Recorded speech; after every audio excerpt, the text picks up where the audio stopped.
Good morning mga kabayan. Yan. Kumusta po kayo? Lahat kayo na naabutan ng aking munting video na ito. Magandang araw po ng umaga sa inyong lahat. Ito ngayon, katapos ko lang mag-exercise, paikot-ikot dito. Yan. Ikot dito, ikot, tapos exercise, mag-push up. Yan. Katapos ko lang po mga kabayan. At ngayon, medyo lumiwanag na. Oras na upang tayo ay magdilig na naman ng halaman. Yan. Ito. Kasi mamaya ay grabe ang init. Yan. Checkin nga natin ito mga kabayan dito. Kasi alam nyo mga kabayan, sa sobrang init, naninilaw na po ito. Oh. Naninilaw na siya. Kaya apektado siya ng init dahil din sa simento. Yung simento na yan, pag mainit ang araw, mainit din siya. Talagang ang nangyayari, naiinitan ang halaman. Yan. Ang iba nga halos na mamamatay na.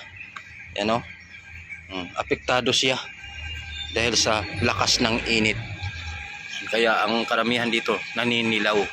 Kaya hindi ko, ang ginagawa ko kabayan, talagang hindi ko siya pinapabayaan sa pagdilig.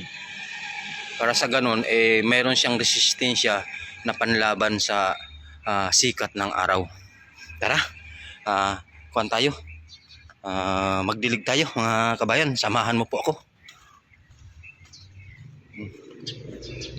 Yan.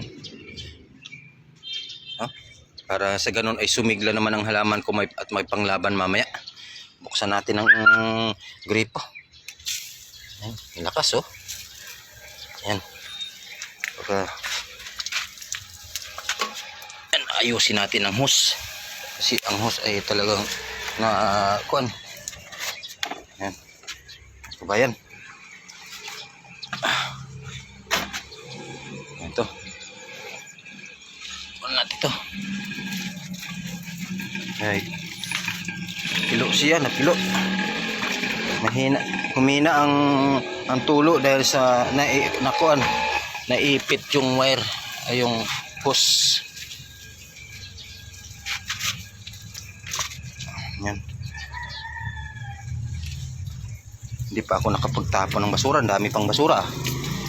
Kagabi sana kaso lang medyo nagipit ako sa oras kaya hindi ako nakapagtapon. Itong basurang ito mga kabayan, iyan yung bawat Sabado na ginagamit sa pagpupulong dito. Kailang araw na yan. Yan, kabayan oh.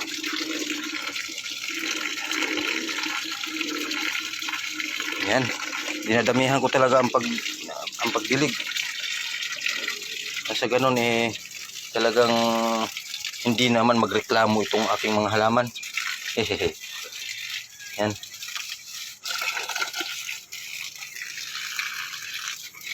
Yan. Nakainom na naman kayo ng tubig.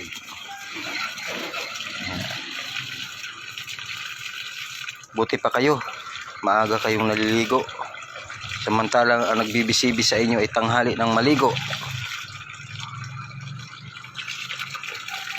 Yan.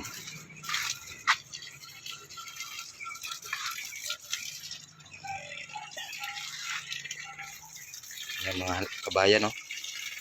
Yung hindi natin pwedeng hindi diligan ito kasi iniingatan natin dahil ang ganda ng mga bulaklak niya.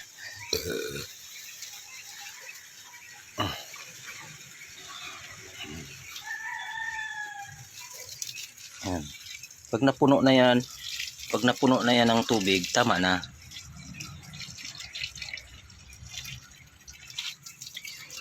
Sustinin na yan sa kanya. Sustinin na yan hanggang maghapon. Ganyan dito, bawat umaga mga kabayan ang aking ginagawa. Dilig. Pagdating ng hapon, tinitingnan ko na naman sila, chinichik ko na naman sila kung kumusta. Kaya minsan nakikita ko ang kanilang kalagayan na kapag sila ay medyo ang kanyang mga dahon ay umiba, yan ay epekto ng malakas na init ng araw. Kaya kailangan talaga nila na uminom lagi ng tubig. Sa ganun ay gumanda at tuloy-tuloy ang kanilang pag-produce ng bulaklak.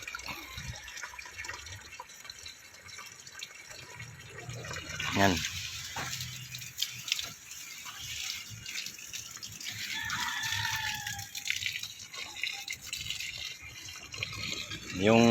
Yung doon, mga kabayan, no? Oh. Yan, maganda yung doon sa labas. Yan. Nasa labas siya. Yan. Okay. Magsawa kayo sa malamig na tubig. Dahil malamig ang panahon. Pag umaga, gabi. Pero mamaya, grabe na naman ang init. Yan. Ayan. Ligo sila. Ayan, tapos na kayo maligo ha. Ayan. Sa iba na naman ako pupunta. Sigla na kayo.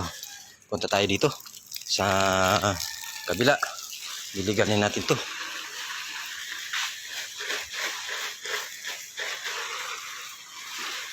Ayan. Kailangan diligan yan.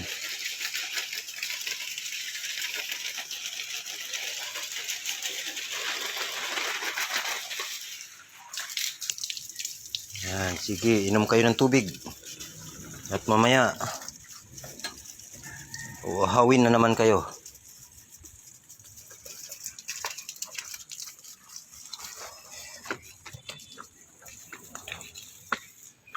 Yan.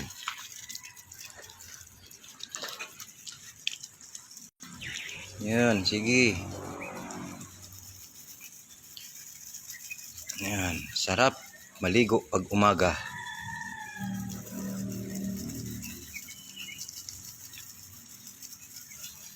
Doon, saka layo.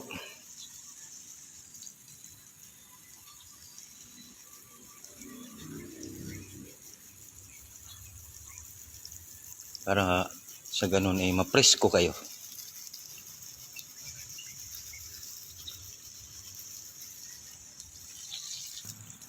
Ayan, tapos na. Tapos na sila maligo. Walang sabon-sabon.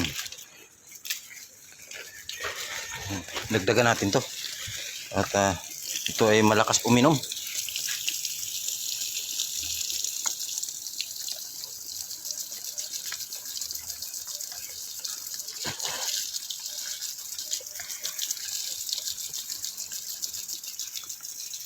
Ayan.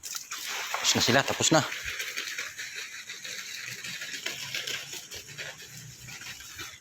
Ayan. Presko na naman. Okay. Tapos na. Tapos na mga halaman ko. Ligo sa umaga. Ayun. Tapos na. Okay na sila. Yan. Tapos na tayo mga kabayan. Mamaya magwawalis na naman ako dito. At marami itong mga wawalisin. Pagkatapos nito, ilang saglit na lang mga kabayan, ako na naman ay susundo ng mga estudyante. 3 yung estudyante na aking susunduin at ihahatid sa mga kanya-kanyang mga paaralan. Muli mga kabayan, magandang umaga sa inyong lahat. Ingat kayo kabayan. Bye-bye.